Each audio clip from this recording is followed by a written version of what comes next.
তো আজকে আমরা পার্ট 3 নিয়ে এসেছি আমাদের পরিবেশ ৫ম শ্রেণীর। ওকে? ত্বকের উপর নিচ অব্দি আমরা পড়েছিলাম এর আগে। হ্যাঁ? আজকে আমরা শুরু করব এখান থেকে। কোঁকড়ানো আর কালো। দেখুন কি বলছে। স্কুলের একটা অনুষ্ঠানে এসেছেন আগের হেড স্যার। বয়স্ক মানুষ। পিনাকি দেখল তার মুখের চামড়ার টান ভাব নেই। কপালের চামড়ায় ভাঁজ। পরদিন ক্লাসে স্যারকে এ কারণ জানতে চাইল। স্যার বললেন, "বয়সের সঙ্গে শরীর বাড়লে চামড়াও বাড়ে। মোটা হলেও তাই। বৃদ্ধি হলে শরীরটা ছোট হতে শুরু করে। হ্যাঁ, বৃদ্ধ হলে শরীরটা ছোট হতে শুরু করে কিন্তু চামড়া কমে না। তখন চামড়া কুঁচকে যায়।" হেড স্যারেরও তাই হয়েছে।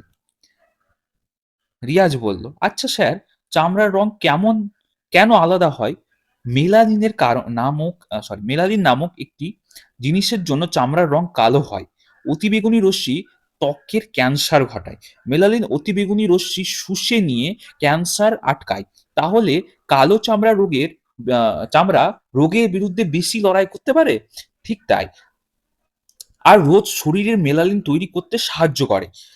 সাহেবরা তো খুব ফর্সা, তাদের চামড়ায় মেলানিন নেই? আছে, তবে কম।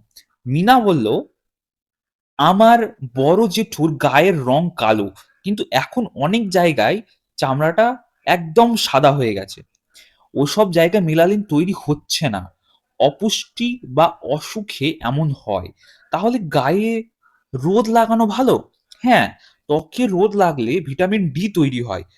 স্বপন বলল, স্যার, চামড়া থেকে তো ঘাম বেরোয়। ঘামে নুন আর শরীরের কিছু বজ্র বেরিয়ে যাওয়াটা ভালো, নুন বেরিয়ে যাওয়াটা খারাপ। বেশি নুন বেরিয়ে গেলে মাথা ঘোরা বা অজ্ঞান হওয়ার ঘটনা ঘটতে পারে। রিয়াজ বলল, চাচার খুব ঘাম হয়, ডাক্তারবাবু বলেছেন একটু নুন জল খেতে। আজ আর কারণটা বুঝলাম আজ তার কারণটা বুঝলাম। তবে জানো তো, একসময় চামড়ার রং দেখে মানুষের ভেদাভেদ করা হতো। বলা হতো সাদা চামড়ার মানুষরা নাকি সভ্য, কালো চামড়ার মানুষরা নাকি অসভ্য। কালো চামড়ার মানুষরা নিজেদের সম্মানের জন্য অনেক লড়াই করে। শেষ পর্যন্ত লড়াই করে তারা নিজেদের সম্মান আদায় করেছে। নেলসন ম্যান্ডেলা, মহাত্মা গান্ধী, তারপরে মার্টিন লুথার কিং, এরা সবাই কালো মানুষের সম্মানের জন্য লড়েছেন।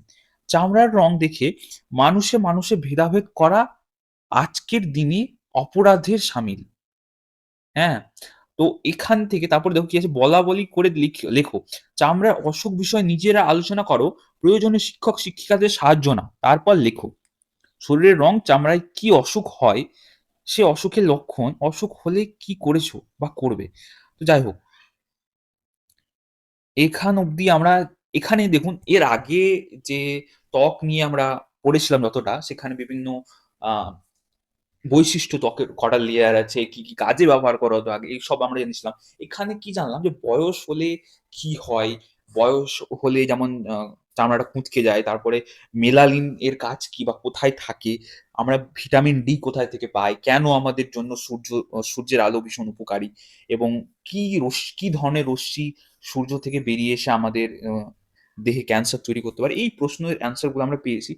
তবে আমার কিন্তু সত্যি ভালো লাগলো। হ্যাঁ, এই যে একটা সুন্দর একটা টপিক, এটা নিয়ে কিন্তু ডেমোটা কিন্তু দেওয়া যেতেই পারে। আপনারা ট্রাই করতে পারেন, হ্যাঁ? পরবর্তীতে সুযোগ পেলে আমি অবশ্যই প্রত্যেকটা টপিক ধরে একটা ডেমো আমি বানিয়ে দেব। ঠিক আছে? অলরেডি অনেকগুলো ডেমো দেওয়া রয়েছে। আপনারা যদি সেটা দেখতে চান, সেটা আপনারা দেখতে পারেন। হ্যাঁ? তো আজ এই অবধি। এর পরের দিন আমরা চুলের ৭ কাহন, হ্যাঁ? এরপর থেকে আমরা সেটা শুরু করব। ঠিক আছে? তো আজকে এই অবধি। দেখা হচ্ছে পরের ভিডিওতে। ধন্যবাদ। বাই।